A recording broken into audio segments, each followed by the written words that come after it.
சிரிச்ச கடவுள் என்னைக்காச்சும் உங்களுக்கு பேசியிருக்கிறாங்களா? கடவுள் சிரிப்பார்னு ஒரு பிரசங்கி பேசியிருக்கிறானா? பேசலை. ஏனென்றால் அது மறைக்கப்பட்டது, இருட்டடிப்பு செய்யப்பட்டது. கடவுள் எப்படிங்க சிரிப்பாரு? அப்புறம் ஊசியின் காதில் ஒட்டகம் நுழையும்டா, ஆனால் இவங்க போக மாட்டாங்கடா அப்படின்னு சொன்னப்ப ஜனங்கள் எப்படி சிரிக்காமல் இருந்திருப்பாங்க? கம்பேரிசன் எப்படி சொல்றாரு பாருங்க. எத்தனை இடங்கள்ல விளையாண்டுருக்காரு மொழியில. நீர் எங்களை குருடர் என்று சொல்லுகிறீரா? நாங்கள் பார்க்கிறோம். பார்க்கிறோம் என்று சொன்னதினால் தான் உங்களுக்கு பிரச்சனை என்னாரு? ராயனுக்கு வரி செலுத்துவது நியாயமா இல்லையா? சொன்னா ஒரு காசை என்கிட்ட காட்டுங்க. என்ன போட்டிருக்குன்னாரு?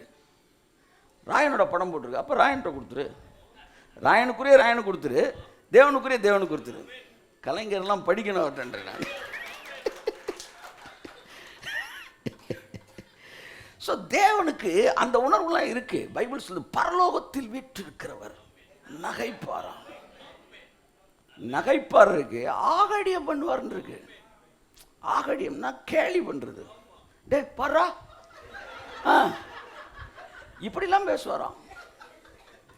இந்த குணங்களை எல்லாம் நீங்கள் பார்த்து விட்டால் அவரை விட இந்த உலகத்தில் என்டர்டெயின்மெண்ட் வேறு எதுவுமே உங்களுக்கு இருக்காது.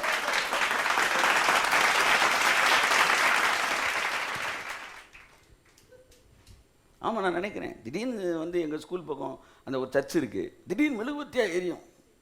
நான் இப்போ ஏசுனாரே வந்தார், என்ன மெழுகுவர்த்தி எரியும், என்ன பரிச்சை அரிச்சு சொன்னாங்களாப்பா அப்படின்னா அவர் உள்ளே வரும்போது என்ன செய்வார்? கேட்பார். ஏன்னா அவருக்கு தெரியும் பரிச்சை வந்தால் மெழுகுவர்த்தி எரிகிறது, தீபங்கள் தெரிகிறது. அப்போ இந்த மாதிரி யோசிக்க மாட்டார். நீங்க நினைக்கிறீங்களா? கட்டா உடனே அவர் பிள்ளைகளே மெழுகுவர்த்தியோடு வந்து விட்டீர்கள் அவர் நினைச்சிருப்பார். என்னப்பா மிட்டம் டெஸ்டா? சரி வாங்க வாங்க வாங்க. பைபிள் சொல்லுது, நான் கூப்பிடும் நாளிலே நீ எனக்கு செவி கொடாதபடினால் நீ பயப்படும் காரியம் வரும்போது, people who are outside of Christ, நீ பயப்படும் காரியம் நான் என்ன செய்வேன்? அதுக்கு முன்னாடி ஒரு வார்த்தை சொல்லுவாரு, பயப்படும் காரியம் வரும்போது அகடியம் பண்ணுவேன். ஃபுல்லா வாசிங்க இந்த வசனத்தை. ஆகையால் நானும் உங்கள் ஆபத்து காலத்தில் நகைத்து ஆகடியம் பண்ணுவேன், சிரிச்சு ஆகடியம். ஸோ நல்லா கவனிங்க, கடவுள் எப்படிலாம் கேரக்டர் இருக்கு. அதுல ஒன்று தான் வைராக்கியம். சார் கிறிஸ்துவுக்குள்ள நம்ம வந்துட்டோம், நீங்க வைராக்கியத்தை பத்தி பேசிக்கிட்டு இருக்கீங்க. எல்லா அடிகளையும் சிலுவையில இயேசு வாங்கி விட்டார். பிறகு எதற்காக நீங்க வைராக்கியத்தை பத்தி பேசுறீங்க? என் அன்புக்குரியவர்களே, உங்களுக்குள் இருக்கிற எல்லா உணர்வுகளும் தேவனிடத்தில் இருக்கிறது. ஆனால் நமக்குள் இருக்கிற உணர்வுகள் தவறாக பயன்படுத்தப்படுகிறது, அவருக்குள் இருக்கிற உணர்வுகள் சரியாக பயன்படுத்தப்படுகிறது. அதை புரிஞ்சுக்கணும். அதை நீங்க புரிஞ்சுக்கணும். நம்மள்ட்ட இருக்கிற உணர்வு தவறாக பயன்படுத்தப்படுகிறது, அவருக்குள் இருக்கிற உணர்வுகள் சரியாக பயன்படுத்தப்படுகிறது. இந்த உணர்வுகள் சரியாக பயன்படுத்தப்பட வேண்டும் என்பதற்காக தான் சிருஷ்டிக்கப்பட்டது. பிசாசு வந்தவரை மால் ஃபங்க்ஷன் ஆகி போச்சு. எல்லாமே தப்பு தப்பா என்ன செய்யப்பட்டது? செயல்பட ஆரம்பித்து விட்டது. ஹல்லேலூயா. என் அன்புக்குரியவர்களே, தேவனிடத்தில் இருக்கிற எல்லாம் சரியாக செய்யப்படுகிறது. அப்ப அதுல ஒன்று வைராக்கியம். இந்த வைராக்கியம் சிலுவையில இயேசு அறைபட்ட பிறகு எதற்காக அவர் வைராக்கியம் காட்டுறாரு? எதிரிகள் மீது வைராக்கியம் வைக்கிறாரு. நான் பேசினேன் போன வாரம். அப்ப சிலுவையில எல்லாம் முடிச்சிட்டாருன்றீங்க, அப்புறம் என்ன வைராக்கியம் வச்சிருக்கிறாரு? என் அன்புக்குரியவர்களே, எதிரிகள் மீது வைராக்கியம் என்பது எதிரிகளை இறக்க வேண்டும் என்பது அல்ல, எதிரிகளுக்கு முன்பாக உங்களை உயர்த்த வேண்டும் என்கிற வைராக்கியம்.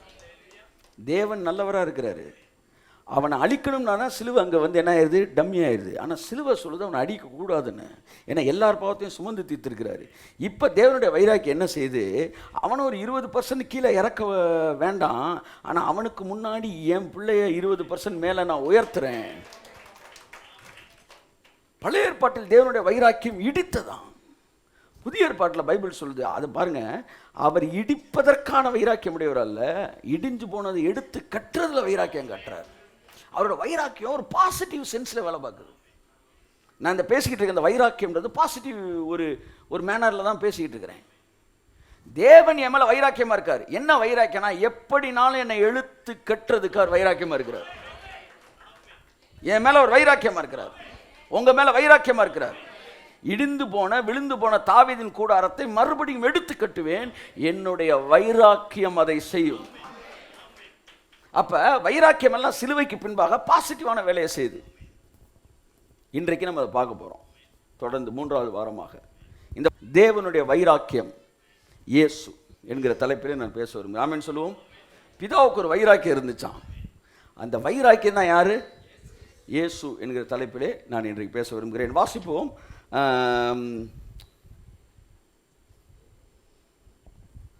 ஏசாயா 9ஆம் அதிகாரம் 6ஆம் வசனம். நமக்கு ஒரு பாலகன் பிறந்தார். பாருங்க, ஒரு அழகான வசனம். நம்ம எத்தனையோ தடவை வாசித்துருக்கிறோம். கிறிஸ்மஸில் எத்தனையோ கேரல் ரவுண்டில் பேசியிருக்கிறோம். நம்மளுடைய மிகப்பெரிய மிஸ்டேக் என்னென்னா, ஒரு வசனத்தை பிடிச்சிருச்சுன்னா மேலே எங்கேயும் என்ன செய்ய மாட்டோம்? வாசிக்க மாட்டோம். ஏன்னா அந்த வசனம் நம்மளுக்கு கவனத்தை ஃபுல்லாக என்ன செஞ்சிடும்? ஈர்த்துரும். நிறைய இடங்களில் சொல்லுவேன், நேற்று உங்களை பார்த்தேன், நீங்கள் என்ன பார்க்கல. ஆமாம், கவனிக்கலன்னு. அப்படின்னா என்ன, பக்கத்தில் நம்மளோட அழகாக ஏதோ ஒரு பொண்ணு கிராஸ் ஆகிருக்குன்னு அர்த்தம். அவன் அங்கிட்டு பார்த்தேன், நம்மளை பார்க்காம விட்டான். என்ன பாரு, இந்த வசனம் ஈர்த்துருச்சு, கவன ஈர்ப்பு. என்ன வசனம்? நமக்கு ஒரு பாலகன் பிறந்தார், நமக்கு ஒரு குமாரன் கொடுக்கப்பட்டார், கர்த்தத்துவம் அவர் தோளின் மேல் இருக்கும், அவர் நாமம் அதிசயமானவர், ஆலோசனை கர்த்தர், வல்லமையுள்ள தேவன், நித்திய சமாதான பிரபு, நித்திய பிதா.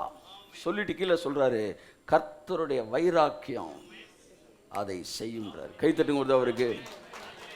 இயேசுவை பூமிக்கு அனுப்புனது என்ன தெரியுமா? சொல்லுங்க, கையை தட்டு. தாம் பிள்ளைய பூமிக்கு அனுப்புனதே ஒரு வைராக்கியத்தில் அனுப்புனாரு. அதைத்தான் இன்னைக்கு நான் பேச போறேன். அந்த வசனத்துக்கு கீழே என்ன இருக்கு? வாசிமா. தாவீதின் சிங்காசனத்தையும் அவனுடைய ராஜ்யத்தையும் அவர் திடப்படுத்தி அதை இது முதற்கொண்டு என்றென்றைக்கும் நியாயத்தினாலும். இங்க பாருங்க, தாவீதின் வாசிங்க, தாவீதின் சிங்காசனத்தையும் அவனுடைய ராஜ்யத்தையும் அவர் திடப்படுத்தி அதை இது முதற்கொண்டு என்றென்றைக்கும் நியாயத்தினாலும் நீதியினாலும் நிலைப்படுத்தும்படிக்கு அவருடைய கர்த்தத்துவத்தின் பெருக்கத்திற்கும் அதன் சமாதானத்திற்கும் முடிவில்லை. சேனைகளின் கர்த்தருடைய வைராக்கியம் உன்னுடைய ஜெபம் இதை செய்யும். அப்படி முடிக்கல, என் வைராக்கியம் இதை செய்யும். கையத்தட்டே. கடைசி வசந்த வாசிமா. சேனைகளின் கர்த்தருடைய வைராக்கியம் இதை செய்யும். உன் தியாகம் இதை செய்யும் என்பதல்ல, உன்னுடைய டிசிப்ளின் இதை செய்யும் என்பதல்ல, உன் திறமை இதை செய்யும் என்பதல்ல, உன் சுய சக்தியும் சுய பக்தியும் இதை செய்யும் என்று வேதம் சொல்லவில்லை. என் வைராக்கியம் இதை செய்யும். தாவீதை எடுத்து கட்டுவேன். அவன் கூடாரம் இடிஞ்சு போயிருக்கு. ஆமா, தாவீதின் கூடாரம் இடிஞ்சு போயிருக்கு. ஆனா நான் அதை எடுத்து கட்டுவேன். அவன் கள்ளனானாலும் என் பிள்ளடா. சார், என்ன சார் சொல்றீங்க? எடுத்து கட்டுவேன். உன் ஜெபமும் உன் உபவாசமும் இதை செய்யும் அல்ல, என் வைராக்கியம் இதை செய்யும். The zeal of the Almighty will accomplish. அழகா இருக்கு ஆங்கிலத்தில், என் வைராக்கியம் அதை செய்து முடிக்கும். வைராக்கியம் என்ன சொல்லுங்க? ஏதோ பாதி வரைக்கும் வந்துட்டு போறது இல்லை, முடிச்சிரும் மேட்ரை. அந்த வைராக்கியம் உங்க மேல என் மேல வச்சிருக்காருல்ல, உங்களுக்கு எனக்கு கொடுத்த வாக்குத்தத்தம் அறகுறையா முடியுமா? அவர் வைராக்கியம் அக்கம்ப்ளீஷ். ஆமென். அக்கம்ப்ளீஷ் பண்ணுமா வைராக்கியம். அவர் வைராக்கியம் அதை செய்து முடிக்கும். பயப்படாதீங்க, சொல்லிட்டார்ல, முடிச்சிருவார். ஆமென், முடிச்சிருவாராம். வைராக்கியம் முடிக்குமா? உங்களை எந்த உயரத்தில் கொண்டு போய் உட்கார வைக்கணுமோ அந்த உயரத்தில் உட்கார வைப்பார். என்ன தேவன் பாருங்க, தாவீதுடைய சிங்காசனத்தை மறுபடியும் எடுத்து கட்டுவாராம். தாவீது பழைய ஏற்பாட்டிலே மிகப்பெரிய ஒரு நல்ல மனுஷன்.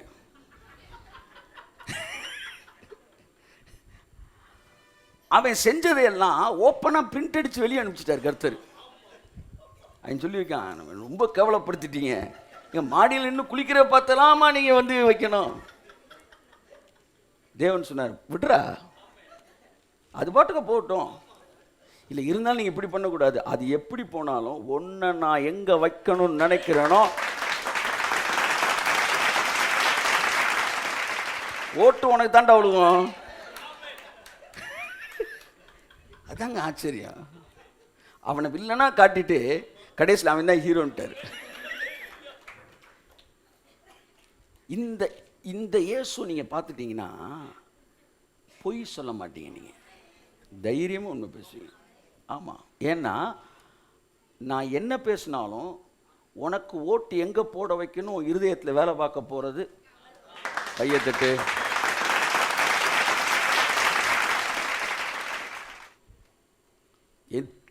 எந்த தாவீதை பற்றி பைபிளில் இவ்வளோ ஓப்பனாக பிரிண்ட் அடித்து உலகம் ஃபுல்லாக கொடுத்தாலும் அம்பிட்டு பேர் என்ன படத்தான் பாடுறாங்க, தாவீதை போல அப்படின்றாங்க. பிசாசு பார்க்குறாங்க, இன்னும் திருந்த மாட்டீங்களாடா, அவன் பின்னாடியே தாழ்றா போறீங்க. என்ன சார், அவர் மேலே ஒரு கிருபை இருக்குது சார், கையத்துக்கு சார் சொல்கிறார். பாரு, அவன் அவ்வளோ பண்ண பிறகு தாவீதை போலன்றாங்க. என்ன ஆண்டவர், என்ன அதான்டா கிருபைன்றார், இதுதான்டா கிருபைன்ன மாதிரி. இந்த கிரேஸ் பரிசேயர்களால் டைஜஸ்ட் பண்ண முடியல. அவர் சொல்றாரு, தாவீதோட சிங்காசனத்தை நான் எடுத்து கட்டுவேன், என் வைராக்கியம் அதை செய்யும். யோசேப்பை பற்றி பேசியிருந்தால் யோசேப்பின் பரிசுத்தம் அதை செய்யும் சொல்லலாம். சாமுவேலை பற்றி பேசியிருந்தால் சாமுவேலின் கீழ்ப்படிதல் அதை செய்யும் சொல்லலாம். தாவீதை பற்றி பேசுறப்ப அவனை தூக்கி எது முடிக்கும்னு சொல்றதுக்கு தாவீதிட்ட என்ன ஒண்ணுமே இல்லை. யோசேப்பிட்ட பரிசுத்தம் இருந்துச்சு, சாமுவேல்கிட்ட கீழ்ப்படுதல் இருந்துச்சு, சிம்சோன்கிட்ட பலம் இருந்துச்சு, ஒவ்வொருத்தனுக்கு என்னமோ இருந்துச்சு, அதெல்லாம் செய்யும். ஆனால் தாவீதுக்கு என் வைராக்கியம் செய்யண்டாங்க. கையை தட்டுங்க சார் நல்லா. ஆமென். நான் ஆசீர்வதிக்கப்படுவேன், நான் உயர்த்தப்படுவேன், நான் மேன்மைப்படுத்தப்படுவேன். எது செய்யும்? கர்த்தருடைய வைராக்கியம் அதை செய்யும். அவ்வளவு போதும். அப்படியே ஆமென் போட்டுட்டு வீட்டுக்கு போயிட வேண்டியதான். இதுக்கு மேல ஒண்ணு கேட்கறதுக்கு. ஆமா, இது போதும்ன்றேன். என்னை ஆசீர்வதிப்பதற்கு, என்னை உயர்த்துவதற்கு என்னிடத்தில் ஒன்றும் இல்லாவிட்டாலும் என்னை உயர்த்துவதற்கு அவரிடத்தில் வைராக்கியம் இருக்கிறது. அந்த வைராக்கியம் இதை செய்யும். வைராக்கியம் என்ன தெரியுமா? ஒருத்தன் அவுட்ஸ்டாண்டிங்கா காட்டணும்னு நினைச்சிட்டா அதுக்கு பக்கத்துல அவனை மாதிரி யாரையும் அவனை மாதிரி இருக்க விடாது வைராக்கியம். புரியுதா? எப்படின்னா, மோசே ப்ராஃபஸி சொல்றான், அது அப்படியே யோசுவா என்ன செய்யறான்? ரசிக்கிறான். சார், எங்க தலைவர் டே, எங்க தலைவர் பாடுறா, இப்படி ப்ராஃபஸி சொல்றாரு, எங்க தலைவர் பாடுறா. அதனால தான் யோசுவா தூக்குடான்னாரு கருத்து. என்ன இந்த கோட்டை போட்டு வந்துட்டியா, வலம்பல் தாங்கலையா? ஸ்தோத்திரம் ஆண்டவரே. அண்ணே சொல்லுங்கண்ணே, என்னண்ணே, தூக்கிடுவார் வெளியே. ஆனா இவன் ரசிக்கிறான், தலைவனை ரசிக்கிறான். சா, நாங்களாம் எங்கள் லீட்ரு அப்படி ஒரு ஷர்ட்டு ஒரு கேஷுவல் தான் போடுவார், போட்டு இன் பண்ணா சா என்னம்மா நிற்கிறார் பாரு எங்கள் தலைவர். கர்த்தர் சாட்சி, இங்கேருந்து நான் போய் சொல்லக்கூடாதுங்க, ரசிச்சிருக்கிறேன். அப்படி தான் யோசுவா ரசிக்கிறான். எங்கள் தலைவர் ப்ராஃபஸி சொல்கிறார், எங்கள் தலைவர் சொன்னால் அப்படியே நடக்கும். யான் திடீர்னு சொன்னார், ஒரு 70 பேர் மேரில் என்னுடைய ஆவியை நான் வைக்க விரும்புகிறேன். ஒன்று பார்க்குறான், சரி தலைவர் 70 பேர் வைக்கிறேன். ஒரு 68 பேர் வந்துட்டாங்க, 2 பேர் என்ன செய்யலை, வரலை. அவன் அப்போ தான் வீட்டில் இருந்துட்டு ரெடி ஆகிட்டு இருக்கான், அவனும் ரெடி ஆகலை. ஜஸ்டின்லாம் வருவாங்க போல் அந்த 2 பேர். இந்த 68 பேர் மேலே கையை வச்சோடனே எல்லாம் ப்ராஃபஸி சொல்கிறாங்க. உடனே அவனுக்கு சந்தோஷம்ப்பா, தலைவர் எவன் மேலெல்லாம் கையை வைக்கிறாரோ அவன்லாம் ப்ராஃபஸி சொல்கிறாங்க, அவன்லாம் ப்ராஃபஸி சொல்லிக்கிட்டு இருக்கும்போது இந்த 2 பேர் வீட்டில் இருந்தாங்க பார்த்தீங்களா, அவர்களையும் கர்த்தர் நிரப்பிட்டார். நிரப்பினா அவன் ஓரா பாக்கா பாபா பாட்டு அவன் ப்ராஃபஸி சொல்கிறான். சொன்ன உடனே நேராக பண்ணிக்கிறான், யோசுவா நிறுத்து நிறுத்து நிறுத்து நிறுத்து, அன்னை தலையில் கை வைக்காம நீ எதுவும் சொல்லக்கூடாது, நிறுத்தினோடனே மோசேட்டு இந்த மேட்ரு போயிடுச்சு. நேரம் இங்கே வரான், நிறுத்துன்னு சொல்லலை. மோசேட்டு, ஐயா 2 பேர் பாளையத்தில் வெளியிலேருந்து ப்ராஃபஸி சொல்கிறாங்க, அவங்கள நிறுத்துங்க, நீங்கள் தான் அவங்கள பார்த்துக்கு பேப்ப அப்படின்னு பேசணுன்னே மோசே சொல்கிறான், நீ எனக்காக வைராக்கியம் காட்டுகிறாயோ, நீ எனக்காக வைராக்கியம் காட்டுகிறாயோ. வைராக்கியம்னா என்ன? என் தலைவர்னா என் தலைவர் மட்டும்தான் நிற்கணும் அப்படின்னு ஒருத்தன் நினைச்சானா அதுக்கு பேர் என்ன? அப்படிதான் கர்த்தர் சொல்றாரு, என் பிள்ளைனா என் பிள்ளை தான்டா. 1000 டூப்ளிகேட் வந்தாலும் என் பிள்ளை தான் யூனிக்கு. அந்த இடத்துல தேவன் நிற்கும் போது அதுக்கு பேர் தான் வைராக்கியம். உங்களை எப்பவுமே யூனிக்காவே மெயின்டைன் பண்ணுவார். நீங்க எது செஞ்சாலும் அதுல ஒரு அழகு இருக்கும். நீங்க எது செஞ்சாலும் அதுல ஒரு திறம், அதுல வந்து ஒரு அவுட்ஸ்டாண்டிங்கா ஒன்று நிற்கும். அது என்னன்னா கடவுளோட வைராக்கியம் அர்த்தம். நான் சில நேரம் ஜெபம் பண்ணுவேன், ஆண்டவரே நானும் வயசான பிறகு அப்படியே ஒரு மாதிரி அப்படியே டைல்யூட் ஆயிரும், கடைசி வரை உச்சத்திலாண்டார் பண்ணி எது செய்யும், என் வைராக்கியம் அதே செய்யும். பயப்படாதீர்கள், நரை மயிர் வரும்போது என்னை கைவிடாதிரும் சொன்னான் தாவீது. முதிர் வயது வரும்போது என்னை கைவிடாதிரும், பலன் ஒடுங்கும் போது என்னை கைவிடாதிரும்னா கர்த்தர் சொன்ன என் வைராக்கியம் அதை செய்யும். கடைசியா சொன்னா, நான் சாகுற வரைக்கும் தீர்க்க தரிசனம் சொன்னேன், இஸ்ரவேலின் தேவனாய் கர்த்தர் என்னை கொண்டு பேசினார்னா. மெயின் ஆக்டரா வாழ்க்கையை தொடங்கி அப்படியே சைடு ரோல், அப்பா அம்மா ரோல்லாம் எடுக்கல, கடைசி வரை ஹீரோ தான். இல்லையா சொல்லுங்க. கர்த்தர் உங்களை ஆசீர்வதிச்சுட்டா சொல்லுங்க, ஹீரோவாகி அப்புறம் அப்பா ரோல் எடுத்து அப்புறம் தாத்தா ரோல் எடுத்து அப்படிலாம் உங்கள் லைஃப் முடியாது. கடைசி வரைக்கும் ஹீரோவா. அது வைராக்கியம்னா என்னன்னா, யார் மேல இருக்குதோ அவங்கள தனியாவே வச்சிருக்கும். நண்புக்குரியவர்களே, வைராக்கியம் என்ன செய்யும்னா, அந்த ஆளை எப்பவுமே ரசிச்சுக்கிட்டு இருக்கும். கர்த்தர் உங்க மேல என் மேல ஒரு வைராக்கியம் வச்சிருக்கிறார்.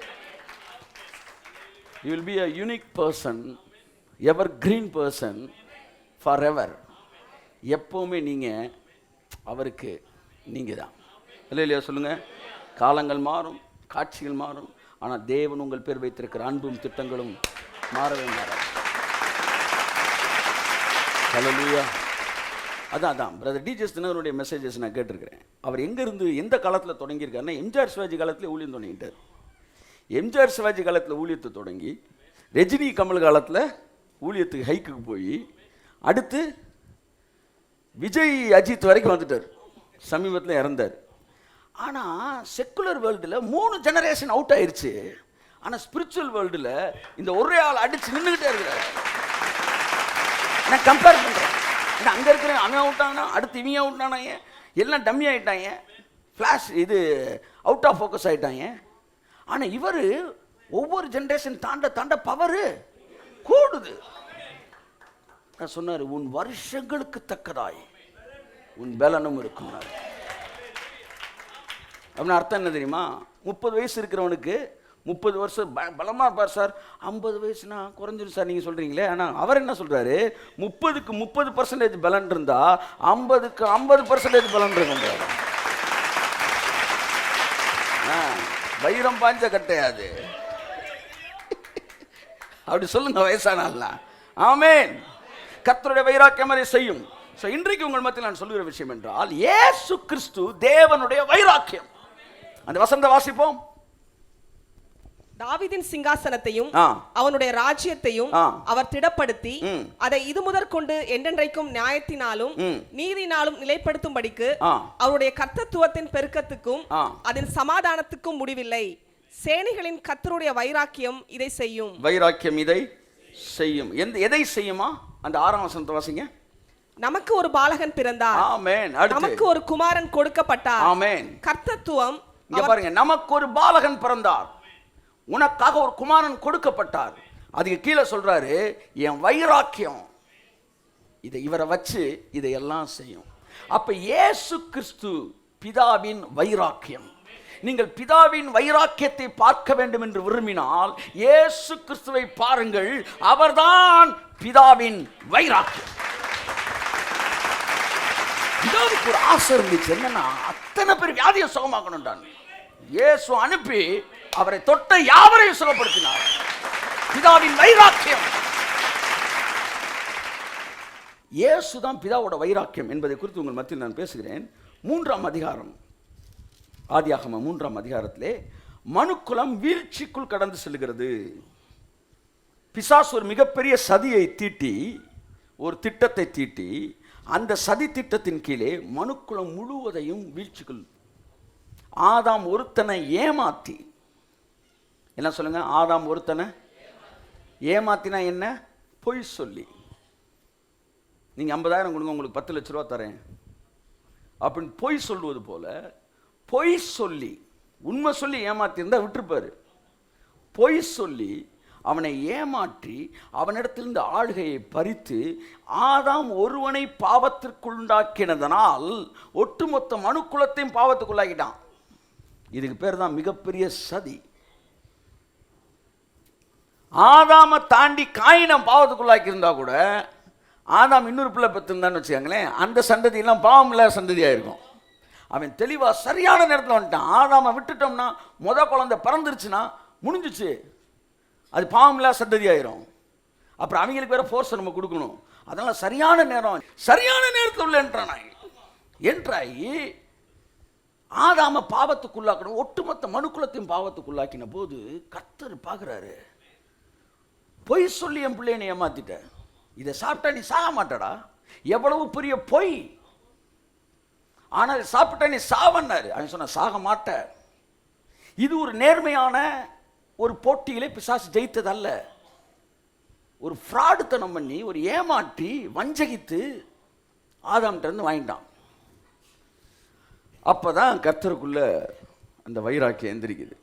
என் பிள்ளை நீ ஏமாத்தி ஒரு மிகப்பெரிய சதி திட்டத்தை தீட்டி ஒட்டுமொத்த மனுக்குலத்தையும் நீ எங்க செஞ்சிட்ட? பாவத்துக்குள்ள கொண்டு வந்துட்ட. ஒண்ணுமே செய்யாம அவனை பாவத்துக்குள்ளாக்கிட்ட. இப்பதான் பிசாசை பார்த்து அவர் சொல்றாரு, அவர் உன் தலையை நசுக்குவார். இந்த வார்த்தை வாக்குத்தத்தம் அல்ல. வாக்குத்தத்தம் என்றால் ஆதாம்கிட்ட பேசியிருக்கணும். இது வாக்குத்தத்தம் அல்ல, இது சபதம். கைத்தட்டுங்கள் அவருக்கு. இது சபதம். ராமன் சொல்லுங்க அவருக்கு. ஆமென். இது ஒரு சபதம். அவரு இங்க நல்லா கவனிங்க, எந்த ஒரு விஷயத்தையும் நீங்க உங்கள் நண்பர்களிடத்தில் சொன்னால் அதற்கு பேர் என்னது? வாக்குத்தத்தம். ஆனா உங்க எதிரிட்ட பேசினா அவர் சொன்னார் அவர்.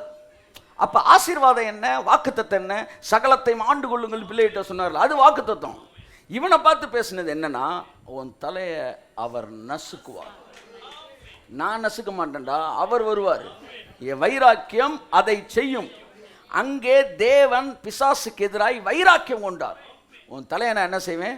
தலை என்றால் திட்டம், தலை என்பது அறிவு. உன் அறிவு, உன் திட்டத்தை எல்லாம் அவர் வந்து காலி பண்ணுவார். அதைத்தான் ஏசாயா சொல்றான், நமக்கு ஒரு பாலகன் பிறந்தார், நமக்கு ஒரு குமாரன் கொடுக்கப்பட்டார். கீழே எழுதுறான், கர்த்தருடைய வைராக்கியம் அதை செய்யும். ஆமென். ஹல்லேலூயா. இப்பதான் வந்து பாருங்க, நான் மேட்ருக்கு வரேன். ஒரு மிகப்பெரிய சதியை அவன் சொல்லி, அவன் சொன்ன மாதிரியே பூமி முழுவதையும் ஆளுகை செய்வீர்கள் இயேசு சொன்னாரு. பிதாவாகிய தேவன் சொல்லி எல்லாத்தையும் செஞ்சு முடிக்கிறாரு. 3 அதிகாரத்தில் வந்து இவர் சொன்ன எல்லாத்தையுமே என்ன செஞ்சிட்டான்? காலி பண்ணிட்டான். நீங்க ஆளுவ, சூரியன் ஆளுவ, சந்திரன் ஆளுவ, கடல் ஆளுவ எல்லாம் சொல்லி முடிக்கிறாரு. அவன் வந்து ஒன்றும் ஆள முடியாது. பழத்தை கொடுத்து எல்லாத்தையும் வாங்கினோன்னு எவ்ரிதிங் வாஸ் கொலாப்ஸ்டு. கர்த்தர் சொன்னார், எதுவும் கொலாப்ஸ் ஆகாது. நான் என்ன சொன்னேனோ, என் பிள்ளை எப்படி ஆளுவார்கள்னு சொன்னேனோ அதே மாதிரி மறுபடியும் என் பிள்ளைகளை வைத்து இந்த பூமியை நான் ஆளுகை செய்வேன். என் வைராக்கி அதை செய்யும். என் குமாரனை அனுப்பி நான் அதை செய்து முடிப்பேன். அடுத்த அதிகாரத்தில், அதே அதிகாரத்தில் அவர் வராரு. ஆதாமே நீ எங்கே இருக்கிறாய்? பாவத்தில் விழுந்துட்டான் மனுஷன். அந்த அன்பு தேடி வருது. நீ எங்கே இருக்கிற? தேவன் அவன் மேலே கோமாகலை. கோமா இருந்தால் ஒரு ஆள் அனுப்பி வெளியே அனுப்பிச்சி விட்டுருப்பாரு வராமலே. ஆனால் வந்து தேடுறார், எங்கே இருக்கிறாய்? ஏன்? விழுந்து போன மனிதன் அன்பை வந்து ரிசீவ் பண்ண முடியாது என்பதை காட்டுவதற்காக அவர் வருகிறார். அவன் சொல்கிறான், நான் ஒளிஞ்சிருக்கிறேன். எதுக்குப்பா ஒளிஞ்சிருக்கிற? எப்போவுமே நீ ஓடி தானே வருவ. அதே அன்பு இப்பவும் இருக்கு, அப்பவும் இருக்கு, இப்பவும் இருக்கு. ஆனால் இவன் அந்த அன்பை பார்த்து பயப்படுறான். என் அன்புக்குரியவர்களே, ஏன் நான் பாவம் அவனுக்குள்ளே வந்துருச்சு. பிசாசு சிரிக்கிறான். நீ எவ்வளவு அன்பை காமிச்சாலும் அவன் உங்களை பார்த்தா பயப்படதாங்க செய்வான். நீ இவர் கட்டுப்பிடிக்க வந்தால் கூட அவன் பயப்படுறான். ஏன்னா எல்லாமே என்ன ஆயிடுச்சு? சிஸ்டமே ஹேங் ஆயிடுச்சு. அவன் தகப்பனே எதிரியா பார்க்குறான். இப்போ தேவனுக்கு மனிதனை இணைப்பதற்கு மனிதன் சொன்ன தகுதி இல்லாதவன். ஆகவே உங்கள் அன்பை நான் பெறுவதற்கு நான் தகுதியற்றவன் என்கிற இடத்துக்கு வருகிறான். சில நேரங்களில் ஃபாரின்லேருந்து சில ஏதாச்சும் நீங்கள் டிவைஸ் ஏதாச்சும் வாங்கிட்டு வரும்போது அது டைரக்ட் கரண்ட்டில் ஒர்க் ஆகும். இங்கே வந்தீங்கன்னா இங்கே ஏசி, அங்கே வந்து டிசி. ஏசியில் வந்து அது என்ன செய்யாது, ஒர்க் ஆகாது, சிஸ்டம் ரெடி ஆயிரும். ஆனால் தாராளமான கரண்ட்டை கொடுக்கறதுக்கு ஆல்டர்னேட்டிவ் கரண்ட் ரெடியாக இருக்குது. ஆனால் அது வந்து என்னவாக தான் இருக்கும், டிசியில் ஒர்க் ஆகிறதா இருந்தால் உடனே அங்கே என்ன தேவைப்படுகிறது, ஒரு கன்வெர்ட்டர் தேவைப்படுது. தாராளமான கரண்ட் இருந்தாலும் இந்த சிஸ்டத்தில் நேராக கொடுத்தீங்கன்னா அடி ஆயிரும். அப்படி தான் தேவன்கிட்ட ஏராளமான அன்பு இருந்தாலும் மனுஷனை ரிசீவ் பண்ண முடியல, அடி ஆயிரும். ஏன்னா இவன் டிசியில் இருக்கான், அவர் ஏசியில் இருக்கிறாரு. இப்போ இடையில ஒரு அடாப்டர் தேவைப்படுது, கையை தட்டுனதாக இருக்கு. இந்த அடாப்டர் என்ன செய்யுது, இந்த ஏசியை டிசியாக மாற்றி கொடுக்குது. இந்த அடாப்டர் ரெண்டு பக்கமும் கை கோர்க்குது, இந்த கன்வெர்ட்டர் ரெண்டு பக்கம் கை கோர்க்குது. இந்த பக்கம் ஏசியை வாங்குது, இந்த பக்கம் டிசி ஆக்குது. அப்படியே தேவனுடைய அன்பு மனிதன் பெற முடியாமல் திணறிய போது இடையிலே கன்வெர்ட்டராக தேவ கிருபை கடந்து வருகிறது. இந்த கிருபை என்ன செய்து பிதாவோட அன்பை வாங்கி அப்படியே கன்வெர்ட் பண்ணி